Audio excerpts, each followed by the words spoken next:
forma de pensar europea. Por cierto, que si no lo sabéis, Nietzsche era hijo de pastor, nieto de pastor, pero no sé qué pasó en su vida, creo que más bien lo que conoció fue una religión más que Dios. Él fue al que se le atribuye la famosa frase «Dios está muerto, su cadáver huele mal y hay que enterrarlo». ¿Lo habíais oído? Pues eso lo dijo él, dijo «Dios está muerto», un hombre que acabó loco, acabó declarado homosexual y murió de sífilis.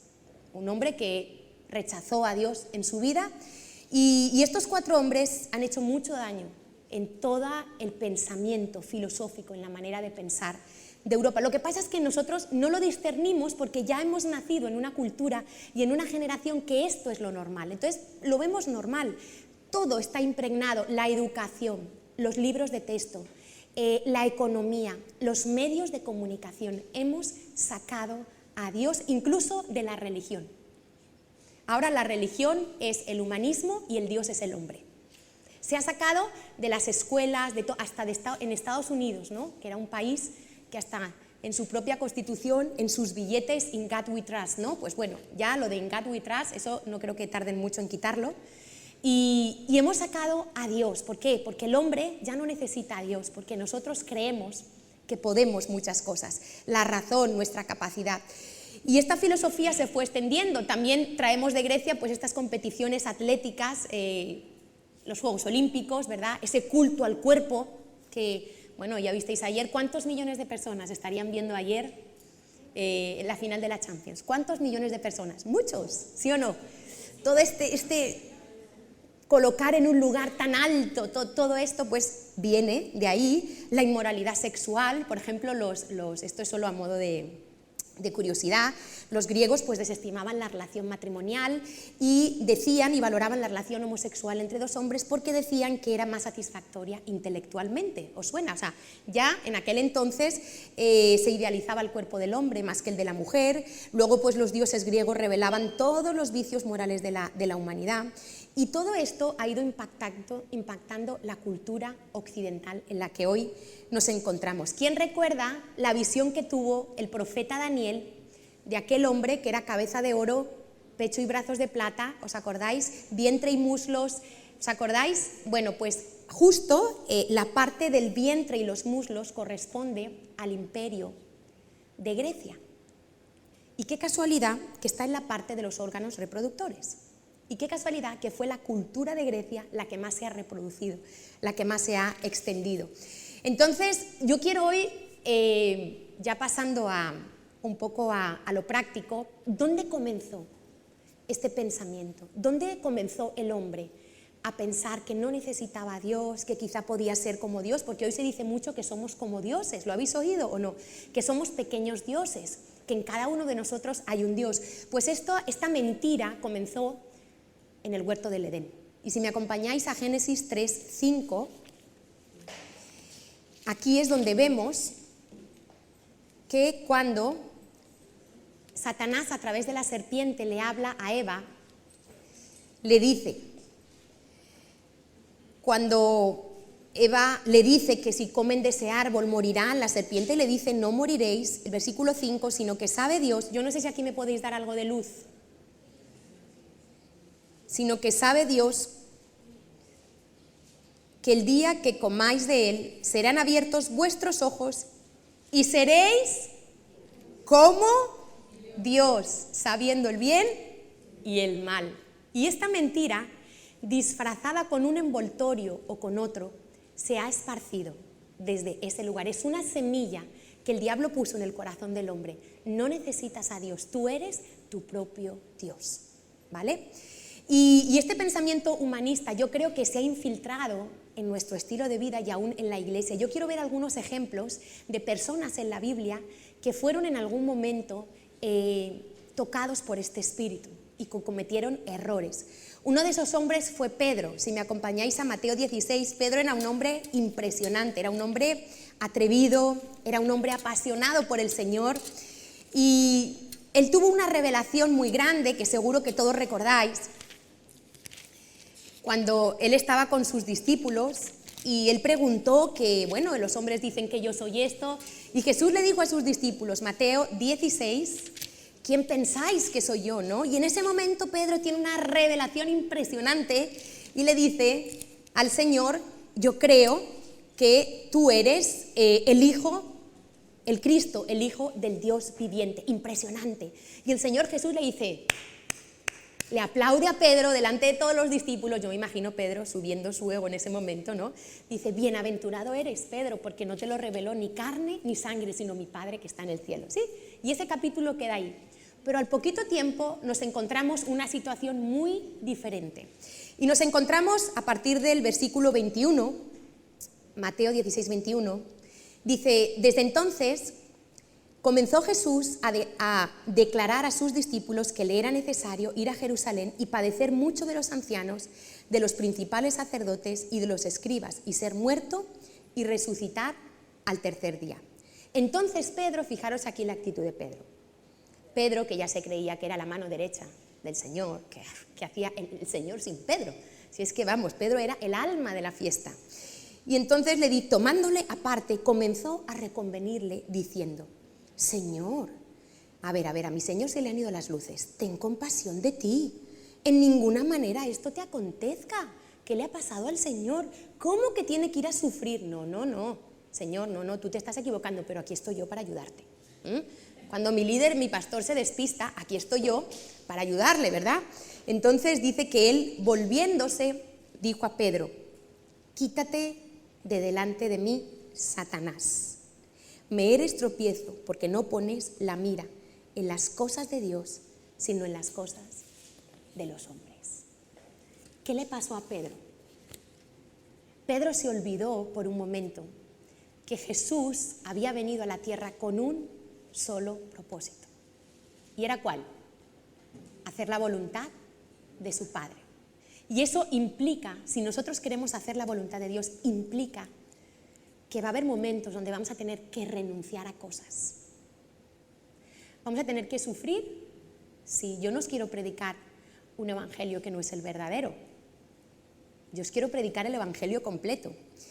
Y es un espíritu que te hace perder la perspectiva divina para tener una perspectiva tan solo natural. Pedro solo pensó en el dolor momentáneo de Jesús. Ay, pobrecito Jesús.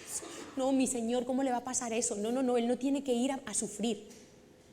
Era un espíritu de humanismo, donde pone al hombre por encima de Dios, por encima de la voluntad de Dios. No, ¿cómo vas a sufrir? Uy, ese misionero, pobrecito, ¿cómo se va a ir a África allí a sufrir?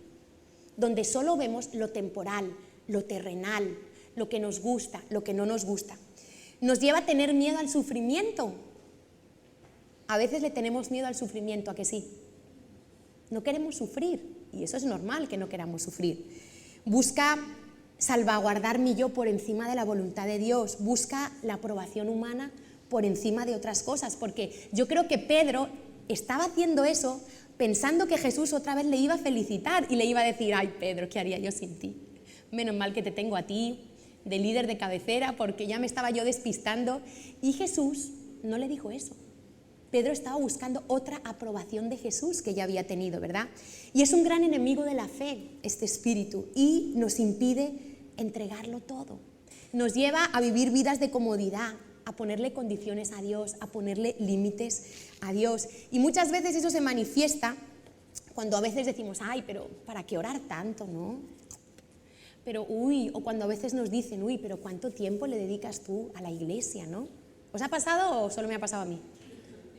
Pero, y otra vez a Israel, y no tienes otro lugar para ir, y no hay que dar tanto dinero a la iglesia, ¿no? Y no hay que...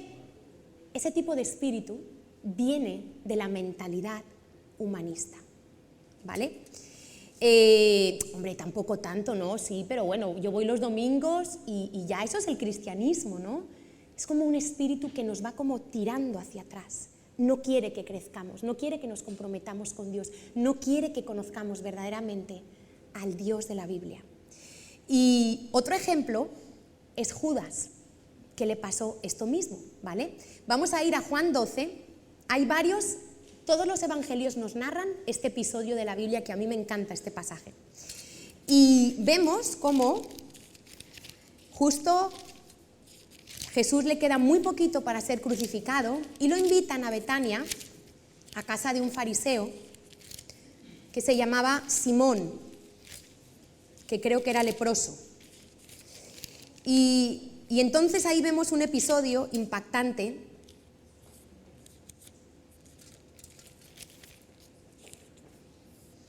Juan 12, del 1 al 6. Dice, 6 días antes de la Pascua, vino Jesús a Betania, donde estaba Lázaro, el que había estado muerto y a quien había resucitado de los muertos. Y le hicieron allí una cena. María servía, como siempre. Marta servía y Lázaro era uno de los que estaban sentados a la mesa con él. Entonces María tomó una libra de perfume de nardo puro, de mucho precio. Calculan que el valor del precio del perfume que María derramó sobre Jesús es como si tú consiguieras ahorrar tu sueldo completo de un año. Calcula, como si tú consiguieras ahorrar un sueldo completo de 12 meses, un año. En aquella época era muchísimo dinero y también lo sería ahora. Y dice que esta mujer ungió los pies de Jesús, los enjugó con sus cabellos y la casa se llenó del olor del perfume.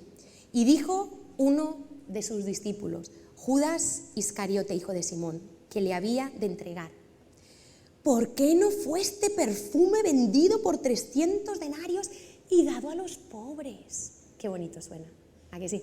Suena precioso, qué espiritual Judas, ¿eh? Qué espiritual. Dice, pero dijo esto no porque se cuidara de los pobres, sino porque era ladrón y teniendo la bolsa sustraía de lo que se echaba en ella. Es un espíritu que nos hace tener más compasión por los hombres que por Dios. Judas pensó que era un desperdicio ungir a Jesús y dijo que mejor se da valor. Esto es como cuando alguien dice, no, es que yo el diezmo no lo traigo a la iglesia, lo doy a los pobres. Lo mismo, es el mismo espíritu, porque a Dios lo que es de Dios y al César lo que es del César, ¿sí? Entonces, tú no le puedes quitar a Dios nunca su lugar. Y esta mujer estaba tan agradecida porque Jesús había perdonado sus pecados, porque Jesús le había amado y aceptado como era, que ella dijo, yo estoy tan agradecida que yo tengo que hacer algo por Jesús. Y creo que ese es el sentimiento que todos tenemos cuando nos hemos encontrado un día con Jesús. Jesús nos ha perdonado, Jesús nos ha liberado, nos ha dado la oportunidad, no importa lo que fuéramos antes, de empezar de cero. Ha restaurado nuestras vidas, nuestros matrimonios, nuestros hogares. Y tú dices, Señor, yo quiero hacer algo por ti. Creo que ese es el sentimiento que todos los hijos de Dios tenemos que tener, de querer servir a Dios por gratitud. Y María no encontró otra manera sino de adorar a Dios de esta manera, porque esto que ella hizo fue una adoración extrema. A María le costó mucho dinero. María tuvo que vencer su vergüenza. María era conocida como una mala mujer. No dice la Biblia que fuera prostituta, pero tenía mala fama. Y todos los que estaban allí, vamos a ver después que la empezaron a criticar y a murmurar de ella. Simón mismo dijo, si este fuera profeta, no se dejaría hacer esto y sabría qué tipo de mujer es. Pero como Dios no mira como nosotros las apariencias, sino que Dios ve el corazón. Y esta mujer fue impresionante. Dice que toda la habitación se llenó del perfume.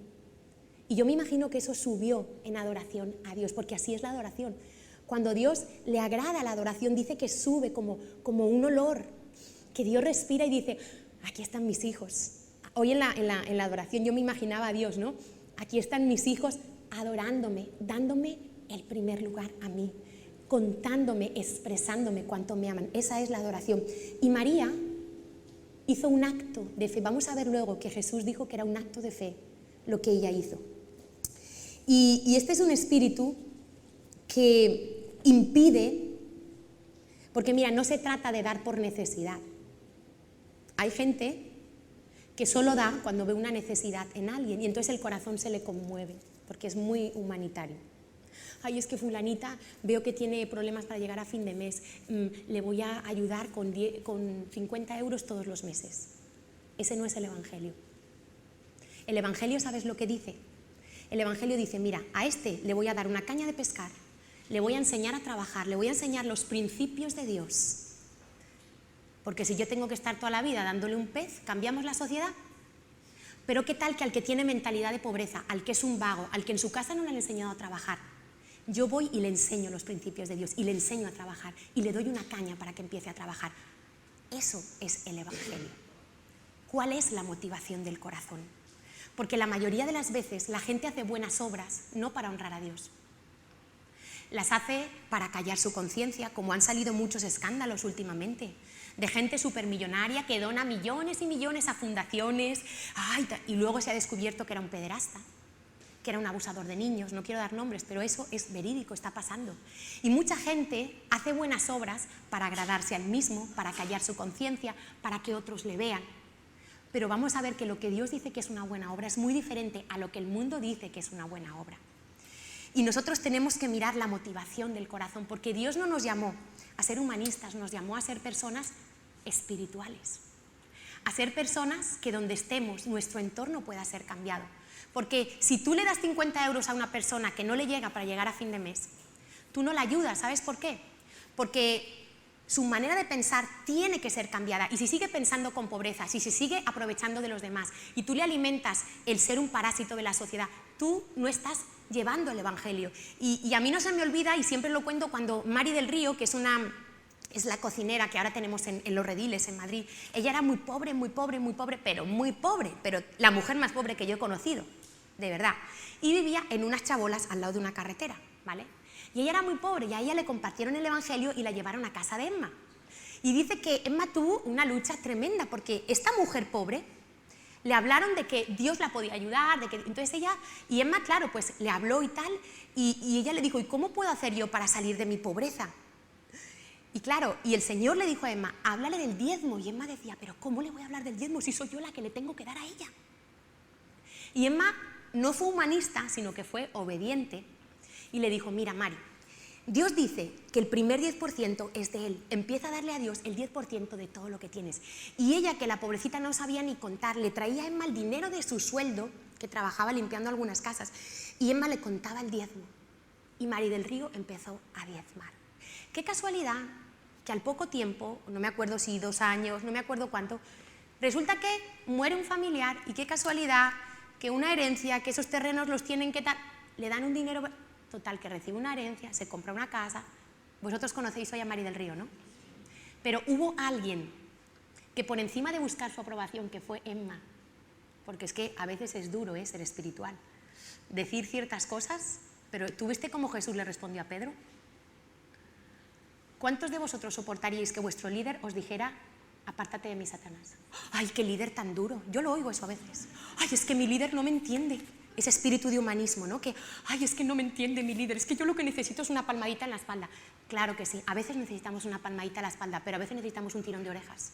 ¿O tú no viste el equilibrio que tuvo Jesús? Cuando Jesús tuvo que alabar a Pedro, ¿qué le dijo? Bienaventurado eres, porque te lo ha revelado mi Padre.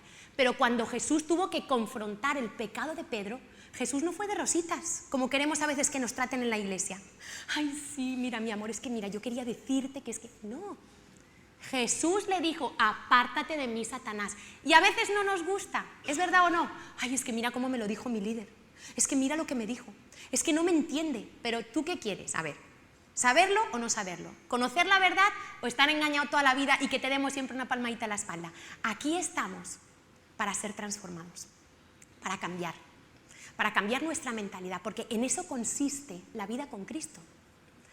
La vida con Cristo no es que de repente uno se vuelve bueno, no es que se vuelve un religioso y cambia de iglesia y ahora se vuelve evangélico y ahora viste así y ahora no se trata de eso. Porque hay gente que se acerca al evangelio solo intelectualmente y eso tarde o temprano se queda ahí.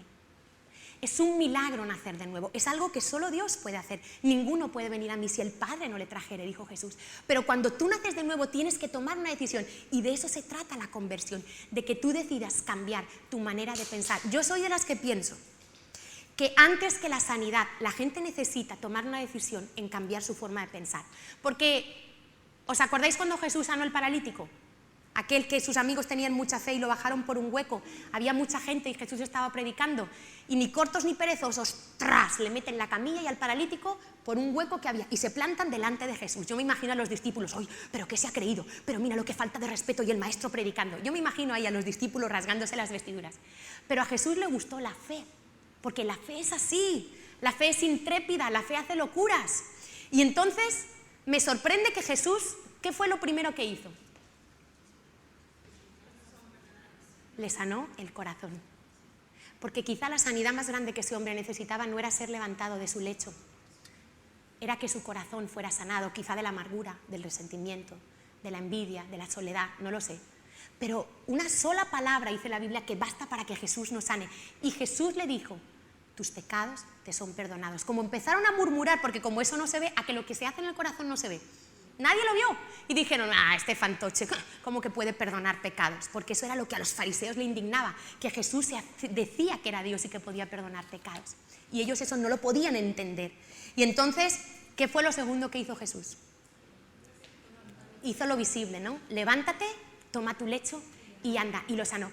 Pero, ¿sabes qué? Yo creo que lo primero que la gente necesita cuando llega a la iglesia, cuando llega a encontrarse con el Evangelio, es tomar la decisión de cambiar su manera de pensar.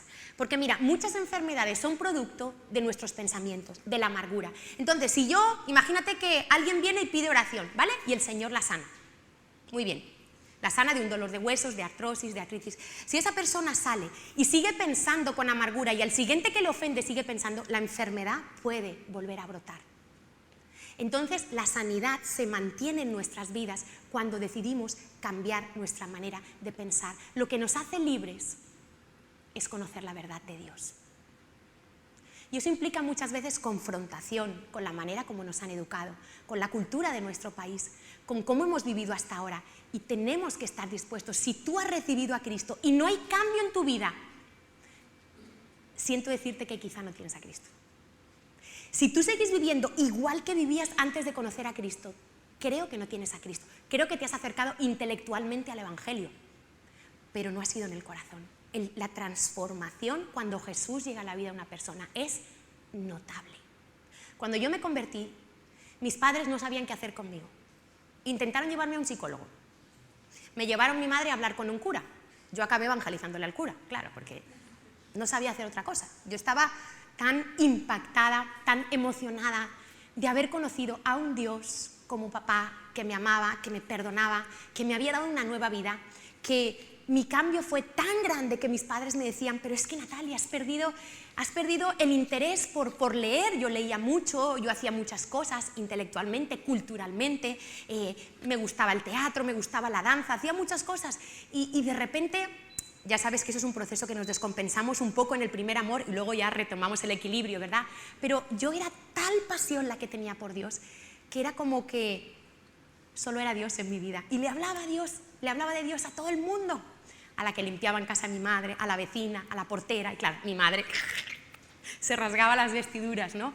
Porque no entendían, no podían entender lo que me había pasado. No, decían, a esta se le corrió la teja, está en una secta, le han lavado el cerebro. Y yo dije, sí, me lo han lavado porque lo tenía muy sucio, mamá. Muy sucio, me lo han tenido que lavar. Entonces, cuando Cristo viene a tu vida, comienza una transformación y tiene que ser así. Mira, no importa si quizá nos descompensamos un poco, nos pueden llamar fanáticos, pero yo hace 23 años, yo no he vuelto jamás atrás. No soy ni la sombra de la persona que era.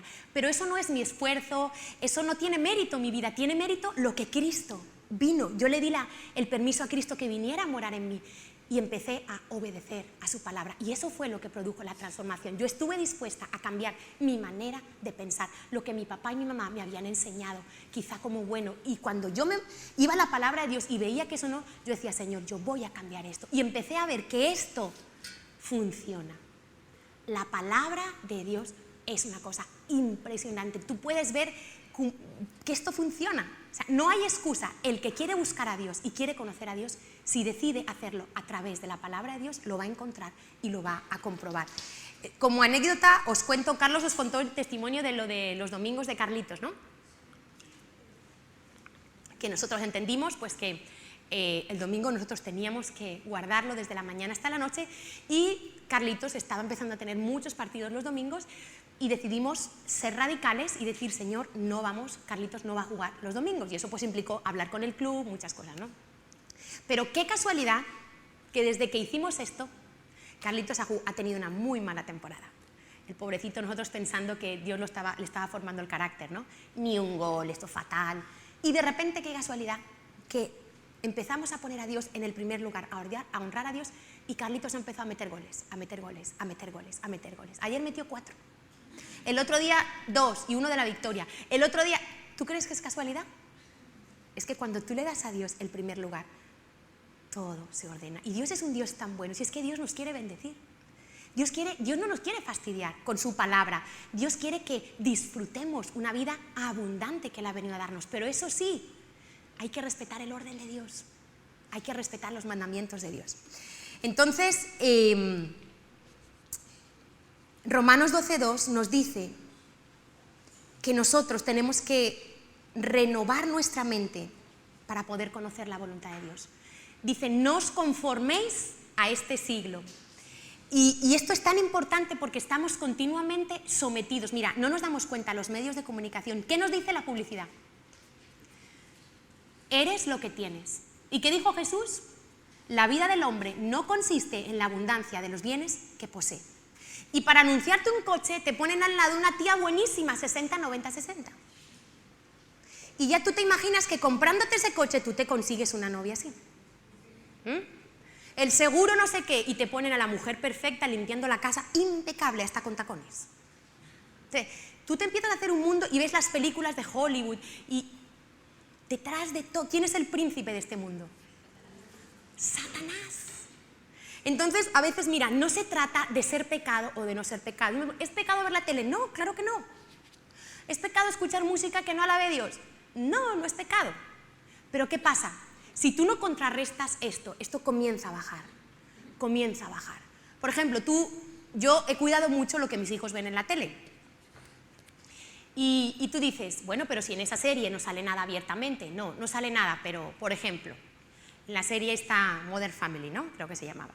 Tú dices, no sale nada abiertamente, pero te sale una pareja de homosexuales muy simpática, te sale una que le pone los cuernos al marido, y todo eso tú lo vas como acomodando y dices, pues no es tan grave, pues si esto es lo que hoy, no pasa nada.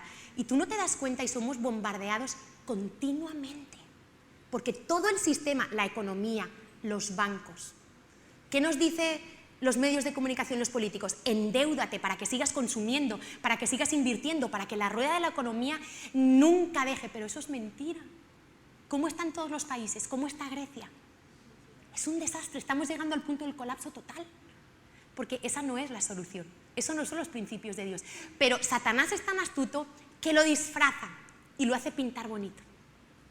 Y todo parece como que, qué bonito, ¿no? Y a lo bueno llaman malo y a lo malo llaman bueno. Entonces yo tengo que estar dispuesta a renovar mi mente y no conformarme a lo que el mundo dice. Mira, nos dejamos alarmar, la crisis, y todos alarmados. Pero si los hijos de Dios no tenemos que preocuparnos por eso. Lo que tenemos que hacer es trabajar, aprender a ser generosos, darle a Dios lo que es de Dios, y tú no te tienes que preocupar, aunque el país esté que se caiga. Si tú diezmas y ofrendas, yo te aseguro, bueno, te lo asegura la palabra de Dios, que a ti no te va a faltar de nada, que Dios te va a bendecir. Y ya si aprendes a dar más del 10%, Dios te va a multiplicar, dice la Biblia. Entonces, ¿por qué nos alarmamos? ¿Por qué nos afanamos?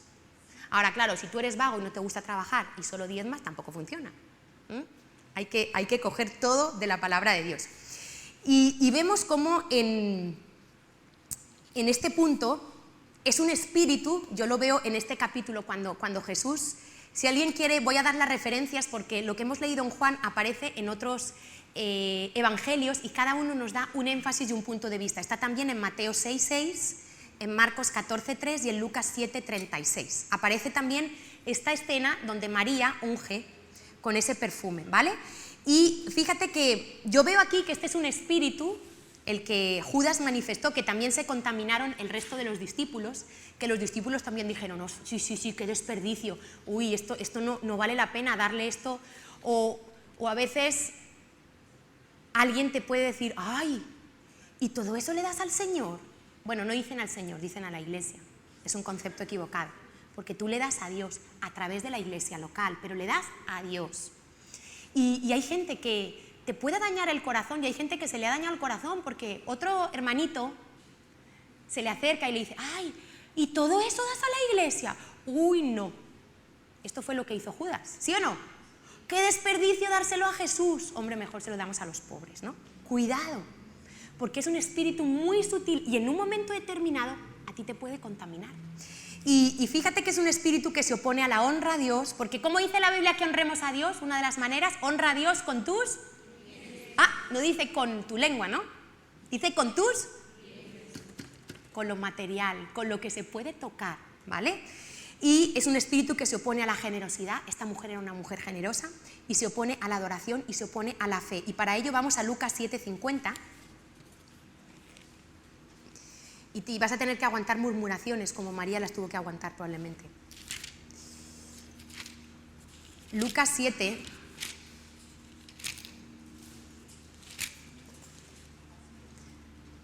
Fíjate que Jesús le dijo a esta mujer, tu fe te ha salvado, ve en paz. Jesús estaba hablando que esta mujer lo que hizo fue un acto de fe, ¿vale? Y si me acompañáis a Marcos 14:5, esto lo dijo el propio Jesús, ¿eh? Marcos 14:5.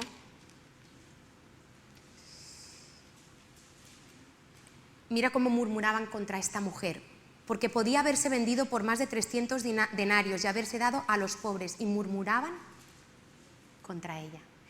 Cuando tú eres radical en aquello que Dios te ha hablado, que tú sabes que es así, vas a tener que enfrentar gente que quizá murmure contra ti, que quizá no tiene el mismo espíritu que tú tienes.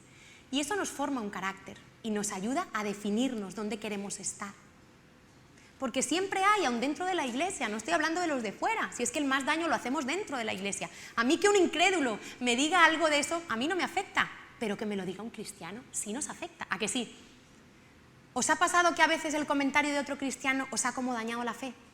Y a veces hemos hasta retrocedido. Bueno, pues empezaron a murmurar de María. Yo me imagino, esta lo que quiere es acostarse con el maestro. Yo me imagino. Mira la que se ha creído aquí, viene a traer ese perfume, qué desfachatez, qué derroche, ¿de dónde habrá sacado el dinero? Y empezamos a pensar así. Y nuestra mente puede llegar a ser tan perversa. Y empezaron a murmurar. Cuando leáis la Biblia, poneros en la situación y imaginaros lo que allí estaba sucediendo. Y empezaron a decir cosas de María. Si esta es una cualquiera, ¿de dónde? ¿A quién habrá robado? Esta lo que quiere es que Jesús se fije en ella para acostarse con ella. Así, empezaron a murmurar de María. Pero María allí aguantó el tipo. Y fíjate que me impresiona mucho que Jesús alabó tanto a esta mujer. Y tú dices, uy, pero si no hizo tanto. Vamos a ver lo que el Señor dice que es una buena obra y lo que el mundo dice que es una buena obra. Porque, ¿qué es para Dios una buena obra? Pues mira, en Marcos 14, en el 6, Jesús dijo, dejadla. Él la defendió cuando estaba murmurando. ¿Por qué la molestáis? Buena obra me ha hecho. Cuidado. Claro que es buena obra ir a África a dar de comer a los negritos. Pero después de hacer la buena obra con Dios. Jesús dijo, porque tenemos un concepto de buena obra diferente al que tiene Dios. Dice, buena obra ha hecho. Y si vamos a Juan 6:28, yo me quedo impresionada de lo que Jesús dijo de ella. Yo me fijo en las personas que Jesús alabó, las personas que cautivaron el corazón de Jesús, ¿no? Que fueron como más allá de la ley, más allá de lo que había que hacer. Y en Juan 6:28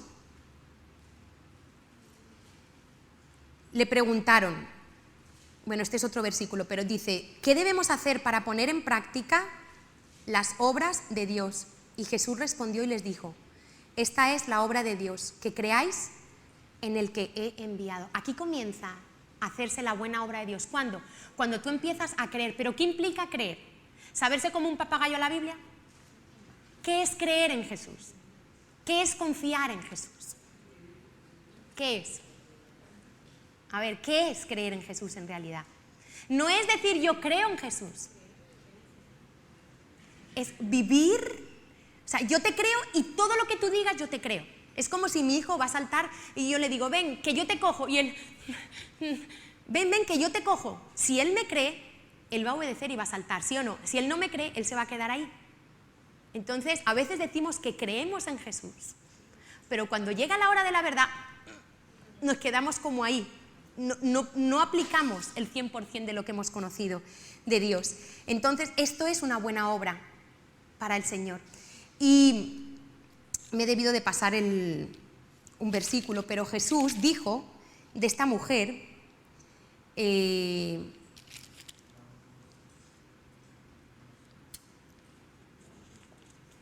dijo de esta mujer que donde quiera que se predicara este evangelio, se daría testimonio de ella. Alabó a esta mujer de una manera impresionante. Para que Jesús diga esto a una mujer y le dijo, tu fe te ha salvado.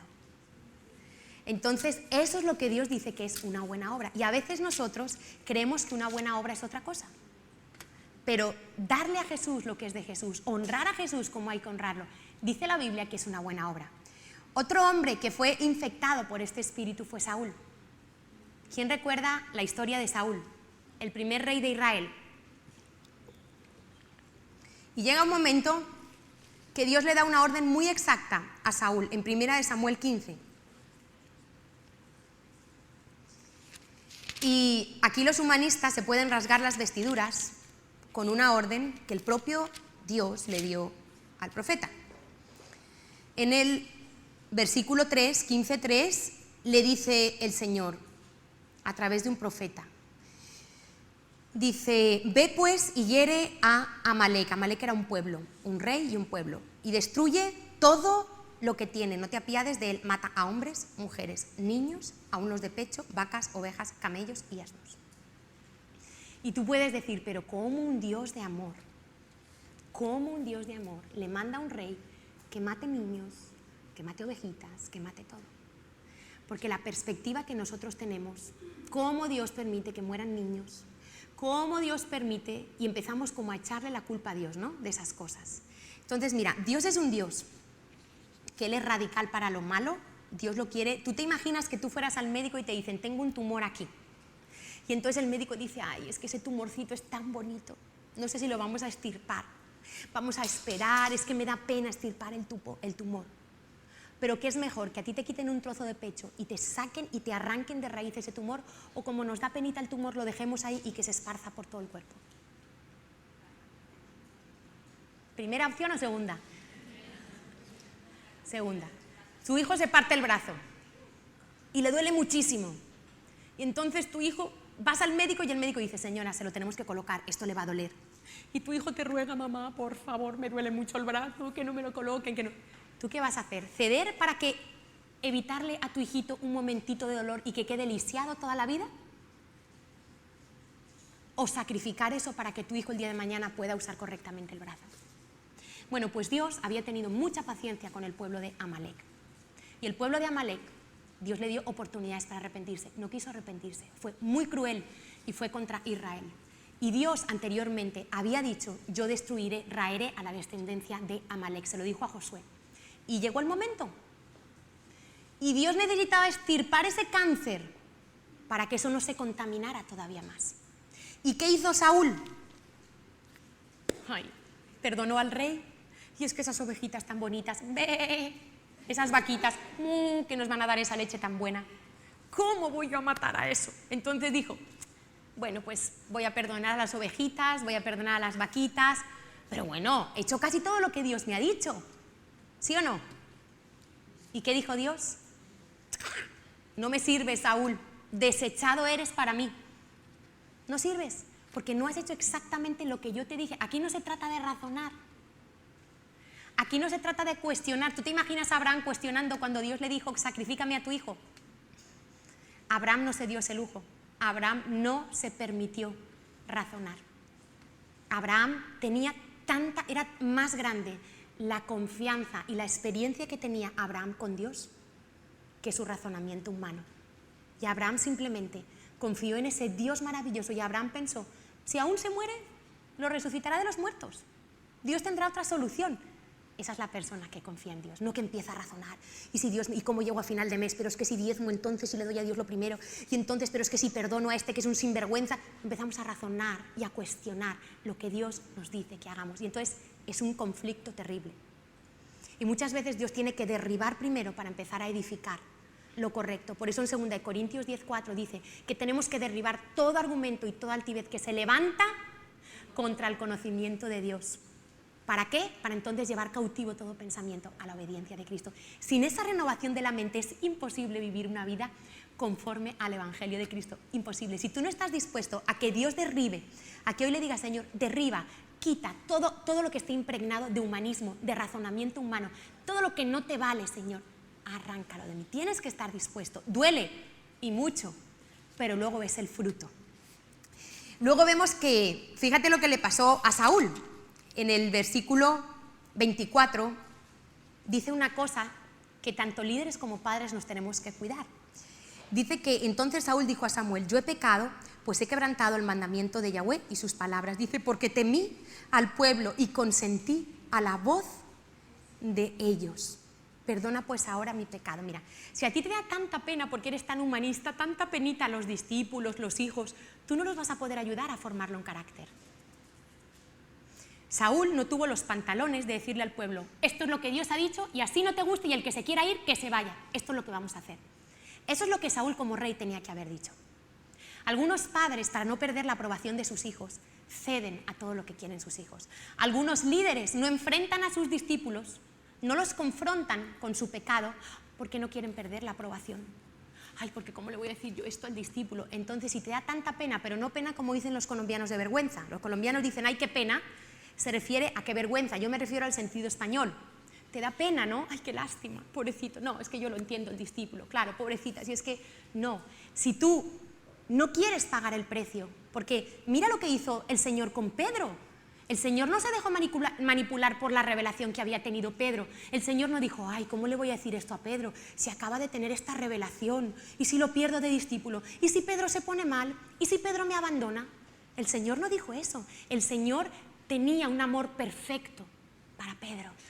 Y el Señor se arriesgó a perder como discípulo a Pedro. Pero el Señor sabía que tenía que confrontar a Pedro con su debilidad.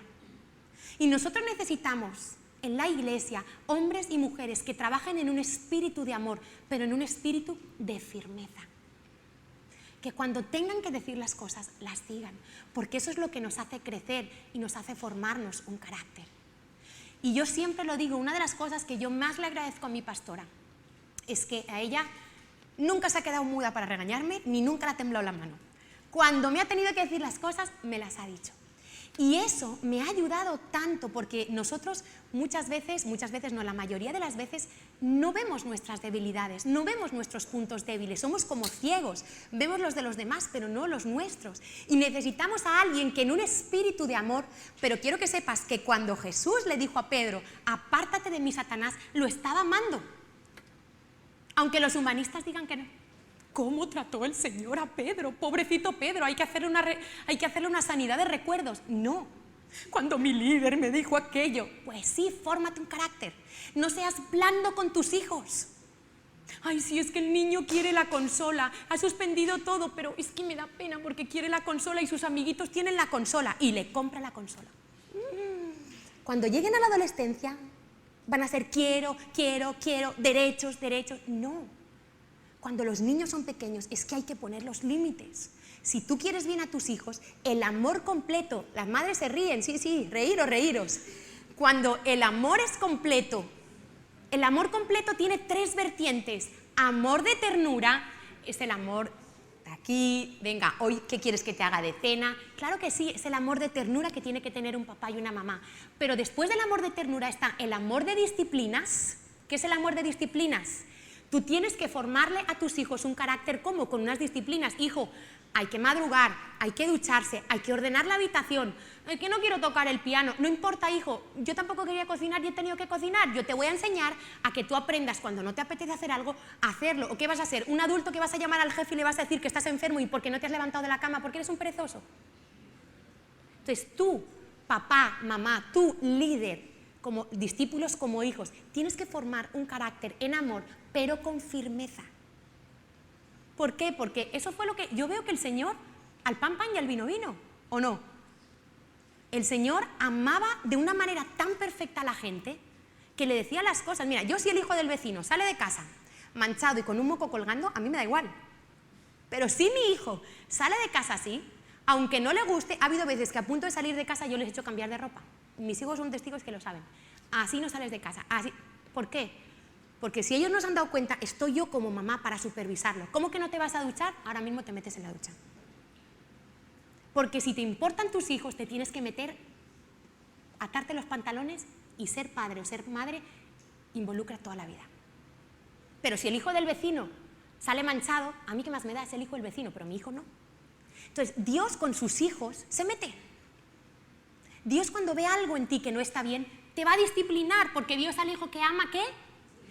Disciplina. Entonces cambia ese chip de, ay, es que aquí no. O hay gente que dice, ay, el evangelio es muy exigente. Cuando Jesús le dijo eso a Pedro, apártate de mí, Satanás, vamos a buscarlo, siguió hablando y mirad lo que dijo Jesús en Mateo 16.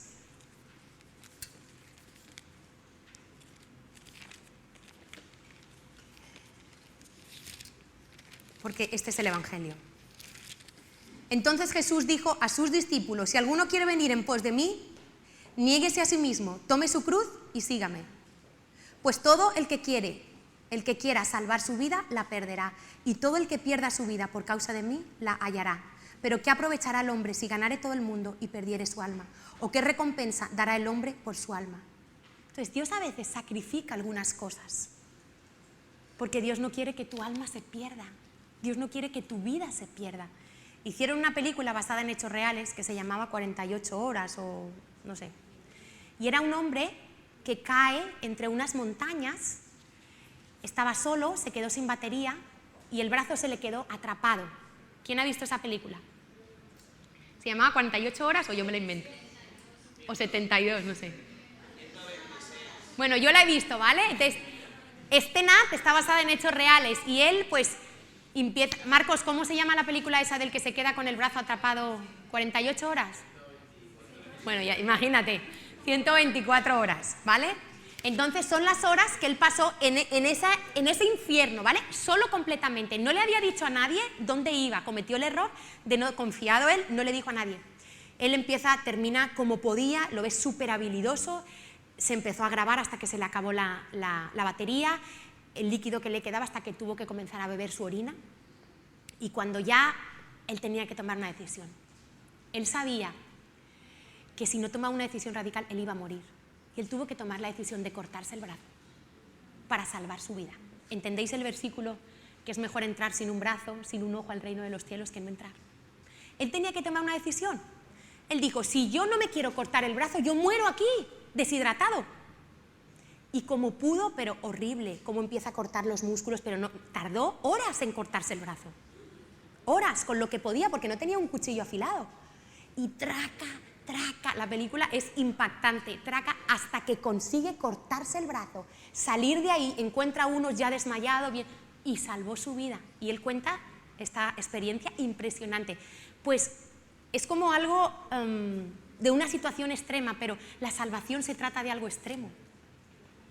Y Dios como Padre bueno, si hay algo que te pueda impedir entrar en el reino de los cielos, Dios lo va a corregir y lo va a atacar, como un cáncer que hay que extirpar. Pero tú tienes que tener un corazón que entienda el amor de Dios. Si tu corazón está todavía preso del rechazo, de la ira, de la indiferencia, del rencor hacia tus padres, quizá tú vas a entender mal cómo Dios es. Todo lo que hace Dios es por amor. Me acuerdo que cuando murió mi sobrina de 6 años de cáncer, yo en ningún momento pensé que Dios no era bueno, al revés. Yo dije, Señor, tú estás sacrificando a mi sobrina para tocar el corazón de mi familia, porque no había otra manera a causa de la dureza del corazón que había en esa familia. Y Dios sacrificó, se llevó antes, porque el dueño de la vida es Dios. ¿Alguien aquí escogió cuándo nacer? Nadie, ¿no? Nadie dijo, oye, que quiero nacer, y de este padre y de esta madre. A que eso no lo eliges tú. Tampoco debemos elegir cuándo partir de este mundo. Y Dios dijo, se acabó el tiempo de Sara en la tierra. Para quebrantar, para ganar salvación para esta familia. Si tú no entiendes a Dios, tú dices, qué malo Dios, ¿cómo les privó de una hija? Pero ¿de qué le sirve a un hombre ganar el mundo si pierde su alma? Y yo quiero que hoy te hagas algunas preguntas, ¿no? ¿Cómo oramos por las cosas? Hacemos oraciones muy humanistas. A veces oramos como si fuéramos Dios, reclamando las cosas. Yo reclamo ese trabajo como hija de Dios. ¿Pero qué es eso? Si nosotros somos hijos de Dios, pero no somos Dios. ¿Cómo oramos por las cosas? ¿Qué tipo de oración hacemos cuando hay un problema? ¿Quién es el centro de la oración? ¿Cómo oras por soluciones naturales, por el bienestar temporal y terrenal? ¿O oras conforme a la voluntad de Dios y pensando en la eternidad? Mira, a veces, por ejemplo, dicen, ay, vamos a orar por fulanito que está en el hospital. Muy bien, un señor mayor que está enfermo en el hospital. Perfecto. ¿Y cómo oramos? Bueno, y yo pregunto, bueno, entonces, ¿cómo queréis que oremos? Por esa necesidad. No, pues vamos a orar para que se mejore pronto y se vaya a su casa. Un señor de 80 años. ¿Vosotros creéis que eso es una oración conforme a la voluntad de Dios? Es una oración humanista, ¿sí o no? ¿Cómo sería una oración conforme a la voluntad de Dios? Lo que Él quiere ya nos lo ha mostrado. Que sea lo que Él quiere, no, porque Él ya nos ha mostrado. ¿Cómo sería? Señor, que a través de esta situación el corazón de este hombre de 80 años sea tocado. Danos la oportunidad de ir y hablarle para que te conozca, porque ¿de qué le sirve al viejito recuperarse, irse a su casa, vivir 5 años más y morirse dentro de 5 años, irse al infierno? ¿Estamos entendiendo o no? O sea, a veces nuestras oraciones son muy centradas en lo terrenal. ¿Cómo oramos por nuestra familia? ¿Cómo oramos? Os vais a sorprender cómo oro yo por mi familia. Os vais a sorprender. Señor, que mi papá y mi mamá estén muy bien. Señor, bendícelo, Señor, cuando vayan al trabajo. Yo no oro así por mi familia. Y hasta ahora Dios me ha respondido en esa oración que te puede parecer un poco radical, pero esta es mi oración. Señor, que tengan que pasar en esta tierra lo que tengan que pasar. No me da miedo nada, no me da miedo una enfermedad, no me da miedo que tengan que pasar dolor, sufrimiento, con tal que te conozcan a ti, Jesús, como único Señor y Salvador. Esa es mi oración por mi familia. Porque uno de los dolores más grandes que sería para mí es llegar al cielo y no ver a mi familia.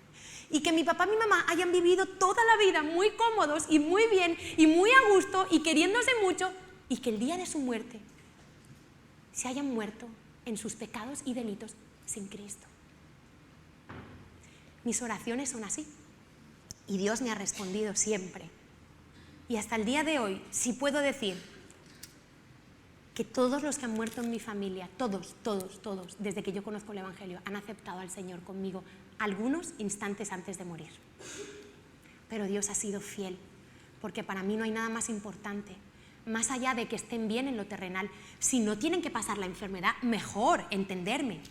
Pero como veo esa dureza en ellos, digo, Señor, a mí no me importa. Y si tengo que ir a cuidarlos, los cuido. Y no me importa. Y si me los tengo que traer a mi casa, me los traigo. Lo único que te pido, Señor, es que tú quebrantes sus corazones. Porque hay tanta dureza en este país con respecto a Dios. Y lo digo como española. Hay mucha dureza con respecto a Dios. Y veo que Dios muchas veces tiene que quebrantar a la gente. La última persona que le he podido compartir de Cristo y que ha aceptado es una señora que le detectaron un cáncer fulminante de pecho. Y eso es lo que ha hecho que ella se acerque a Dios y le diga, sí, Jesús. Ahora, cuidado, porque una de las maneras donde estamos viendo el humanismo es en un evangelio que se está predicando centrado en el hombre, Dios como si fuera un medio, Jesús apenas es importante, y el centro del evangelio es que el hombre esté bien. ¿Tienes problemas? Ven a la iglesia. Ven que Cristo te va a solucionar tus problemas. ¿Tienes problemas en el matrimonio? Ven a la iglesia. No. Eso es el fruto de estar en Cristo, pero el evangelio que nosotros predicamos es un evangelio de arrepentimiento. Es un evangelio de que aquel ser humano que no entiende que es pecador y que está separado de Dios por la eternidad y que necesita a Cristo para tener vida eterna, Ahora, si yo hago eso, yo me arrepiento, claro que voy a tener una buena vida, claro que voy a tener un buen matrimonio, pero no podemos usar eso como cebo para traer a la gente a Cristo, porque esa gente es la que luego no dura en la iglesia, es la que camina un poquito y en cuanto llega un problema, una dificultad, empieza a exigirle a Dios, porque a mí me dijeron que Dios me iba a arreglar el matrimonio. Sí, te va a arreglar el matrimonio, pero tienes que dejar de adulterar. Ah, eso no. A mí me dijeron que Dios me iba a sanar el cáncer de pulmón. Sí, pero tienes que dejar de fumar, cariño. ¿Estamos entendiendo? El otro día, y es muy fuerte el espíritu, estaba con 3 mujeres españolas y les estaba compartiendo, me fue muy difícil compartirles, estábamos terminando una escuela para padres, tuve una lucha en mi espíritu, pero tremenda, porque ya sentía que me estaba envolviendo en lo que estaban diciendo, era como tú sientes que te metes en un río que no puedes salir, y en mi interior oré y le dije, Señor, no me puedo ir de aquí sin compartirles, porque me voy a sentir que te he fallado, voy a sentir que no he sido íntegra, yo tengo que vivir conforme a lo que creo y al llamado que Dios me ha hecho. Y una hablaba, y una decía que había ido Reiki, y entonces yo decía, Señor, ¿cómo hago, Espíritu Santo? ¿Cómo hago? ¿Qué les digo? ¿Por dónde empiezo? Y tuve una lucha, mira, me venían pensamientos que me decían, no, mejor quedas así, le has dado la escuela para padres, sin decir, le has dado los principios de Dios, sin nombrar a Dios, ha estado muy bien, no vas a perderlas de amistad.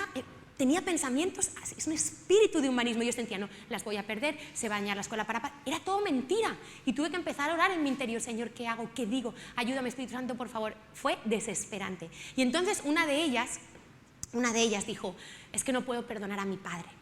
Y una de ellas había ido al Festival de la Esperanza. Y entonces yo le dije, fulanita, ¿por qué no pruebas con el Dios de la Biblia? Y yo le conté cómo yo había podido perdonar a mi padre. Y digo, mira, yo humanamente no podía. Pero cuando conocí el amor de Dios y Cristo vino a mi vida, ese amor de Dios fue el que me dio las fuerzas y la capacidad, me sanó y me dio las fuerzas para perdonar a mi padre. Y entonces le pregunté, tú fuiste al Festival de la Esperanza, ¿qué te pareció el mensaje? Y su respuesta fue una opción. Y yo le pedí perdón al Señor porque, ¿sabes qué? Yo afirmé y dije, sí, es una opción. Y luego me sentí mal en mi espíritu, porque ¿sabes lo que yo le tenía que haber dicho? Le tenía que haber dicho, sí, es una opción, pero es la única opción. La única opción si tú quieres tener vida eterna. Ya no estamos hablando de estar aquí, de poder perdonar, de ser sanados, estamos hablando de algo más profundo. Y muchas veces queremos adaptar el Evangelio a lo moderno. Y mira, tú hablas de Dios y no pasa nada. Pero tú hablas de que Jesús es el único camino y ahí comienzan todos los problemas. Porque todo es relativo hoy en día.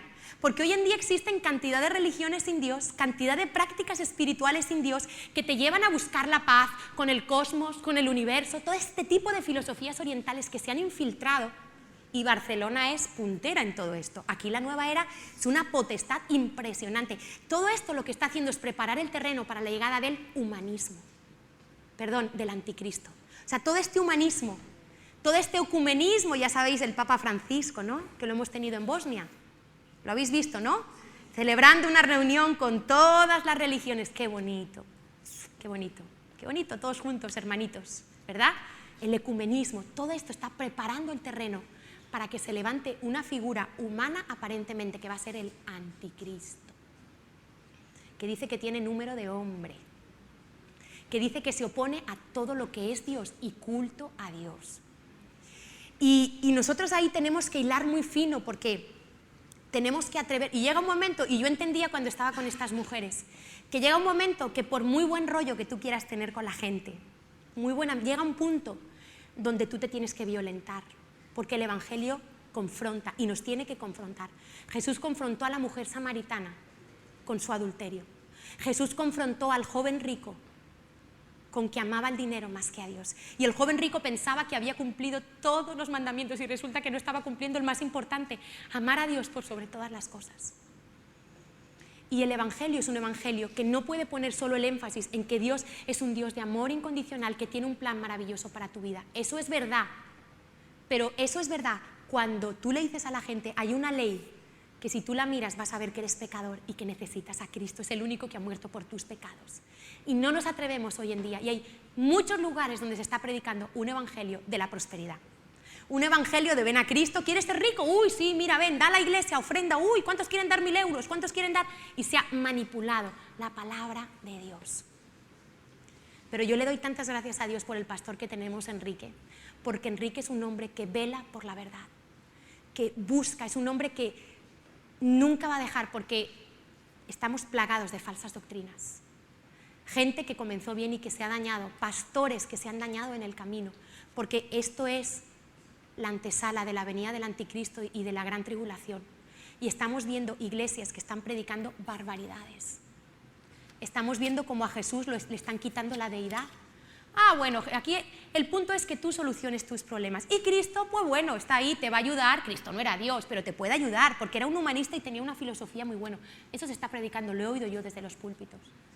Eso lo predicaba Robert Morris, que falleció, ¿os acordáis?, en un accidente de tráfico con 8 más. Y hay una confusión, entonces tenemos que velar. Y yo le doy tantas gracias porque Quique vela mucho. Es un hombre que habla la verdad en amor, y él vela para que no nos desviemos. Y yo quiero pues invitarte, ¿no?, que tú te hagas algunas preguntas en esta mañana para terminar, en cuanto a cómo oras, en cuanto a si Dios es un medio para ti o es el fin, porque a veces queremos que Dios sea el medio para yo conseguir un buen trabajo, y cuando ya lo consigo ya no tengo tiempo para ir a la iglesia, y pastor, ore por esto y ore por aquello, como si Dios fuera un medio. ¿Es Dios un medio o es Dios la pasión, el fin de tu vida? Porque fuimos creados para la alabanza y gloria de su nombre. ¿Creíste intelectualmente en el Evangelio o creíste por la fe? Y quiero terminar con una oración de un hombre que se llamaba Asa, que me encantó la situación en la que se vio, Segunda de Crónicas 14. Este hombre fue rey de Israel y dice la Biblia que hizo lo bueno y lo recto delante del Señor. Y fue un hombre que hizo reformas en su reinado, derribó los ídolos, y dice que mandó a Judá que buscase a Dios. Pero en un momento dado, dice que durante muchos años él tuvo paz. Dios lo bendijo tanto que durante su reinado hubo paz. No había necesidad, o sea, hizo las cosas tan bien que Dios lo bendijo con una paz y no tuvo que luchar contra enemigos. Pero en un momento de su vida, y este momento nos llega a todos, somos probados, resulta que se levantó un pueblo en contra de Israel, de 1 millón de personas. Imposible de vencer para Israel. Y dice en Segunda de Crónicas 14, en el versículo 9, bueno, en el versículo 8, vamos a ver cómo era el ejército que tenía Asa. Dice, tuvo también Asa ejército que traía escudos y lanzas, de Judá 300.000 y de Benjamín 280.000, que traían escudos y entensaban arcos, todos hombres diestros. Saca la cuenta, 580.000 hombres, ¿vale? Era el ejército que tenía Asa, pero no les había tocado luchar. Y de repente, en el versículo 9, dice que salió contra ellos Zera, etíope, con un ejército de 1 millón de hombres y 300 carros, ¿vale? Y hay situaciones, yo no sé si solo me ha pasado a mí, pero qué bueno es que tengamos situaciones donde sentimos que es imposible, que verdaderamente es imposible. El rey David decía, mis enemigos son más fuertes que yo. Y yo me he enfrentado en mi vida cristiana con enemigos que son más fuertes que yo, con situaciones que he dicho, Señor, no puedo. Pero qué bueno es llegar a este punto para darnos cuenta de que no es la fuerza humana o la sabiduría humana o la capacidad humana, sino es Dios. Y quiero que leamos la oración que hizo Asa, porque me encanta, ¿no? En el versículo 11 dice, y clamó Asa a Yahweh, su Dios. ¿Es Dios tu Dios? ¿Es Yahweh tu Dios? Yahweh su Dios. Y dijo, oh Yahweh, para ti no hay diferencia alguna en dar ayuda al poderoso o al que no tiene fuerzas. Ayúdanos, oh Yahweh, Dios nuestro, porque en ti nos apoyamos, en tu nombre venimos contra este ejército. Oh Yahweh, tú eres nuestro Dios, no prevalezca contra ti el hombre. Él entendió que humanamente era imposible vencer a ese ejército, pero él clamó a Dios, Señor, si para ti, ¿qué más da si tengo 1000 hombres? O si tengo 10.000 hombres, o si tengo 2 millones. La victoria no me la da el ejército que tengo. La victoria no me la da la sabiduría que tengo, la fuerza que tengo. La victoria me la da el confiar en Dios. En tu enfermedad, confía en Dios. en tus dificultades, busca a Dios como lo buscó Asa. Y cuando sientas que es una situación que te supera, te felicito, porque estás en el punto correcto para conocer a Dios más allá, para ver la gloria y el poder de Dios, para ver que nuestro Dios es un Dios fiel, aquel que le busca, aquel que confía en Él. Y a mí me encanta cuando vienen estas situaciones donde yo solo puedo rendirme y decirle: Señor, es que no puedo, es que no me vale el conocimiento, Señor, es que no me vale la experiencia, es que no me vale el camino que he recorrido contigo, Señor, es que lo único que me vale es que tu presencia esté conmigo, es que tu fuerza es el apoyarme en ti, es el buscarte y el clamar. Y tenemos que llegar a esas situaciones para darnos cuenta, como dice aquí, el hombre no va a prevalecer contra Dios, el humanismo no va a prevalecer contra Dios, la razón, la ciencia, todo lo que se quiere levantar en contra de nuestro Dios. Y yo te invito a que hoy nosotros le pidamos al Señor que nos quite el humanismo, que nos quite ese cristianismo light, esa manera de pensar tan débil, que quiere preservar, ay no, que no sufra, ay no, madrugar no, ay no, que busca nuestra comodidad, como Pedro quería hacer con Jesús. Yo te invito a que hoy tú te rindas delante del Señor y no tengas miedo cuando lleguen esas situaciones, porque si tú eres de los que busca a Dios, tú vas a ver la victoria, porque la victoria no te la da el hombre, no te la da el médico, no te la da la fuerza humana, te la da Jesús cuando tú confías en Él, como tu única opción. Jesús no es una opción más, es la única opción para tener vida eterna y reconciliación con Dios. Querido Dios, queremos en esta mañana reconocer que en nuestras vidas ha habido, Señor, humanismo, humanitarismo, que nuestro corazón muchas veces se ha movido por la pena al ver al ser humano, que hemos honrado más al hombre que a Dios. Señor, que a veces hemos sido como Saúl y nos hemos dejado llevar por lo que dicen los amigos, los hijos, los discípulos, y no hemos sabido tener un carácter que te agradara a ti, que fuera firme. Señor, hoy queremos pedirte perdón por las oraciones almáticas, por las oraciones que han estado centradas en el bienestar terrenal y temporal y no hemos visto más allá, Señor, porque ¿de qué le sirve al hombre ganar el mundo si pierde su alma? Señor, yo quiero entender hoy que la salvación no es por obras. No te puedes salvar por cumplir buenas obras, como dice el mundo. No puedes nunca cambiar tu corazón haciendo buenas obras.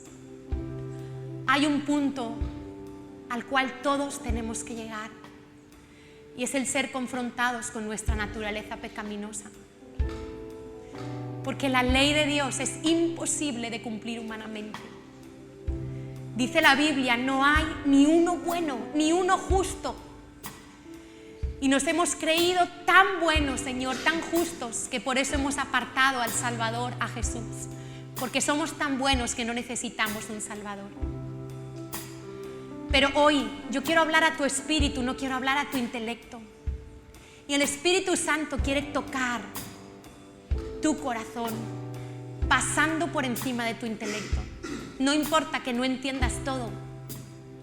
Hoy Dios te quiere confrontar para que veas tu pecado, pero para que también puedas ver y experimentar su gran amor y su misericordia.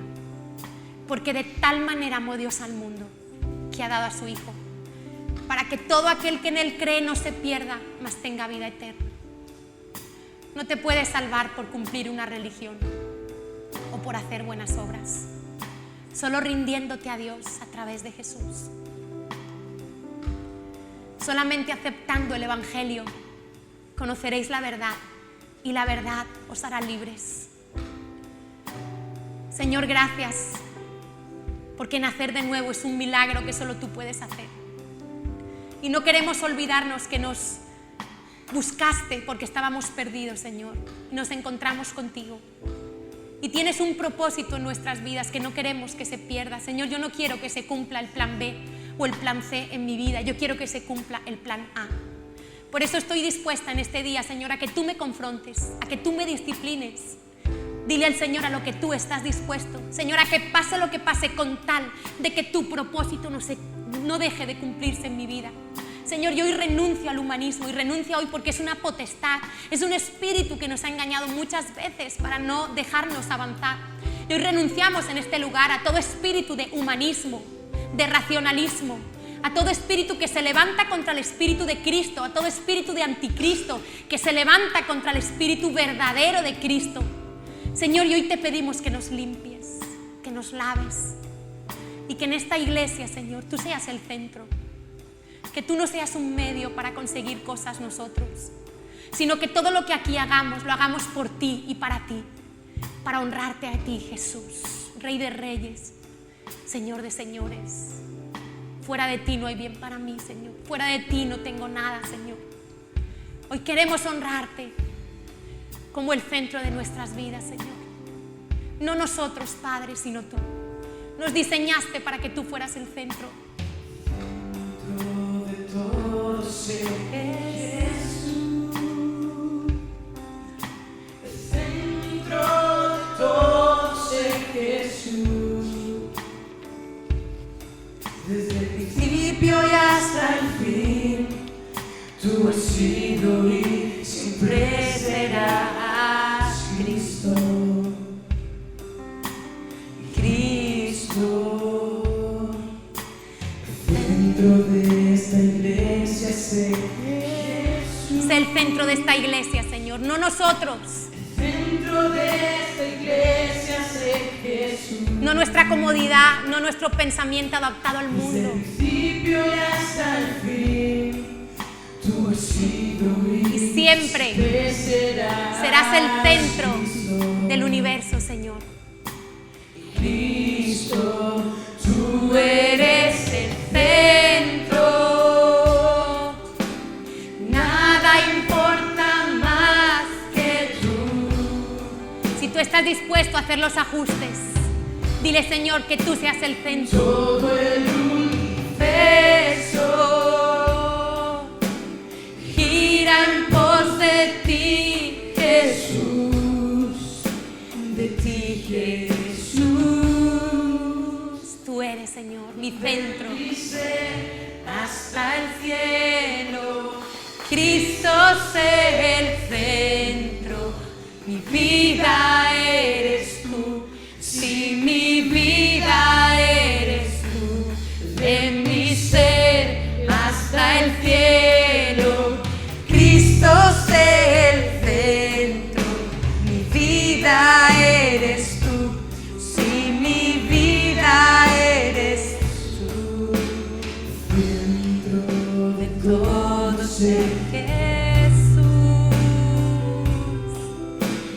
dentro de todo ser Jesús. Que yo viva por ti y para ti, Señor. Desde el principio y hasta el fin, tú has sido y siempre serás. Que tú seas nuestra pasión, Señor, nuestra razón de ser. Que tú seas la razón de mi levantar y de mi acostar. De esta iglesia sé Jesús. No tendremos dioses ajenos. Tú eres el Dios. Dentro de esta iglesia sé Jesús. Y sí, te necesitamos, Señor. Sin ti no podemos. Toda rodilla se doblará, y toda lengua te confesará. Tú eres Cristo, tú eres el centro, la razón del universo. Centro, Nada importa más. nada importa más que tú. Nada, Señor, es más importante. Todo el universo gira en pos de ti, Jesús. De ti, Jesús. De mi ser hasta el cielo, Cristo sé el centro. Mi vida eres tú. Si mi vida eres tú. Centro de mis pensamientos, de mis emociones. Hasta el cielo. de mis planes, Cristo sé. de mi familia, Señor, de esta iglesia. Vida eres tú, si mi vida eres tú. Tú eres, Señor. De todo sé, Jesús. Dentro de todo sé, Jesús. Desde el principio y hasta el fin, tú has sido y siempre serás Cristo.